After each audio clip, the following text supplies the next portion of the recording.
Assalamualaikum warahmatullahi wabarakatuh. Perkenalkan, nama saya Kurnawan Rizky. Saya perwakilan dari tim KKSI Robotik SMK Negeri 2 Depok Sleman, Yogyakarta. Untuk memenuhi tugas akhir dari KKSI Applied Robotik 2021, kami mencoba berinovasi membuat alat yang bernama gerobak medis Tembayu 4.0. Alat ini nantinya akan dioperasikan di rumah sakit untuk mengurangi pekerjaan dari tenaga medis dan meminimalisir kontak langsung antara tenaga medis. Alat ini difungsikan sebagai pembawa obat dan membawa peralatan kesehatan dari suatu ruangan ke ruangan yang lain. Sebelumnya, izinkan saya memperkenalkan tim kami. Tim kami beranggotakan: pertama, saya Kurniawan Rizky Fazilahak sebagai ketua. Yang kedua, Muhammad Ahsan Azizan. Yang ketiga, Muhammad Iksan. Yang keempat, Rafael Agung Dianugraha. Yang kelima, Wigar Pramana.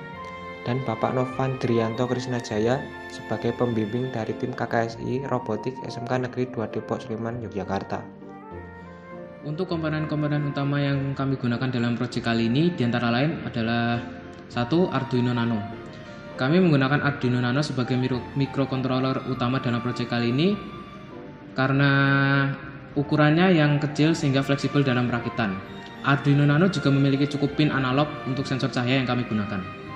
Untuk komponen kedua yaitu Node MCU ESP8266. Node MCU di sini berfungsi untuk pengkoneksian ke internet sehingga robot dapat dikontrol dari jarak jauh. Untuk komponen yang ketiga, kami menggunakan motor DC 12 volt. Motor DC 12 volt di sini berfungsi sebagai motor utama untuk penggerak roda sehingga robot dapat berjalan menuju ruangan yang ditentukan. Untuk komponen yang keempat, kami menggunakan motor driver BTS 7960. Kami memilih driver ini sebagai driver utama karena driver ini dapat bertahan dalam arus yang cukup besar. Mengingat beban yang dibawa motor DC kali ini juga cukup berat.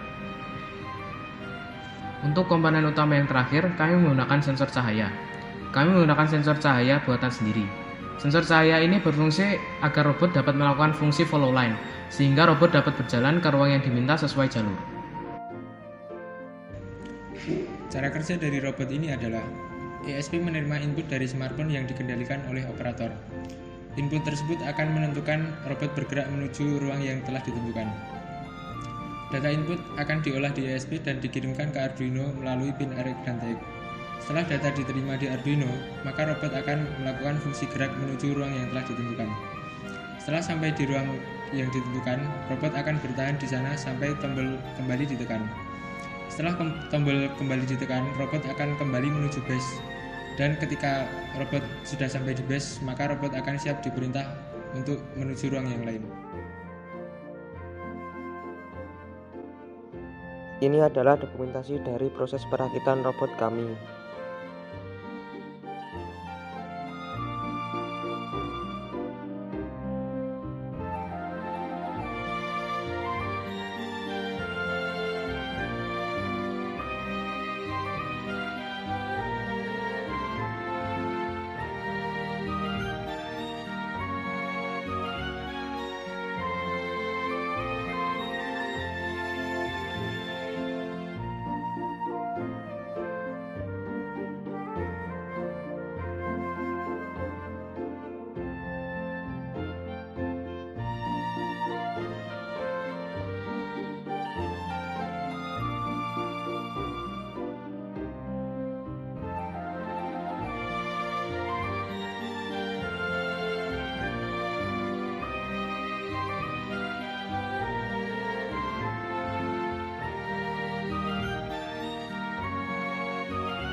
Ini adalah proses uji coba dari robot kami.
Berikut adalah contoh penerapan dari gerobak medis Tembayu 4.0.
Sebenarnya penggunaan robot kami lebih universal daripada yang telah kami jabarkan pada penjelasan sebelumnya. Seperti contohnya mengantarkan makanan pada restoran, mengantarkan alat-alat pada bengkel, dan pekerjaan-pekerjaan lain yang memerlukan pemindahan barang ke tempat yang spesifik. Namun kami memilih tema troli medis untuk rumah sakit karena menurut kami hal ini sejalan dengan isu yang sedang berlangsung, yaitu COVID-19. Kami berharap robot kami dapat membantu lebih banyak orang di kemudian harinya. Sekian video penjelasan dan demonstrasi untuk mengisi tugas akhir dari KKSI Applied Robotics 2021. Kurang lebihnya mohon maaf. Wassalamualaikum warahmatullahi wabarakatuh.